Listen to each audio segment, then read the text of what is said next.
I want to thank my colleague from Carleton for all his optimism and his 5 points. I come from Oshawa, where it's a big manufacturing background, and I've been hearing about the Liberals shutting down our manufacturing sector, our softwood lumber sector, our mining sector, and he knows, of course, Mr. Carney wants to promote Russian pipelines and block Canadian pipelines. So could he please explain to Canadian youth who are looking for a good future how modern monetary theory is going to help them get those jobs of the future, and how by 2030, when they own nothing, they'll be really happy?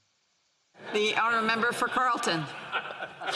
Well, those are some great questions. First of all, modern MMT, they call it, modern monetary theory. MMT can also stand for more money today, or magic money tree. It's this new theory where governments will just simply print cash. The central bank prints the cash, sends it over in a Brinks truck every day to the Prime Minister's office, and he just starts throwing the money around. Well, what we have now is a little bit different. To start with, we don't have a direct sale of the debt to the bank. It first gets funneled through the financial sector in Canada so that they can take a piece and take a cut and get even richer before that newly printed cash trickles down to the people on the bottom.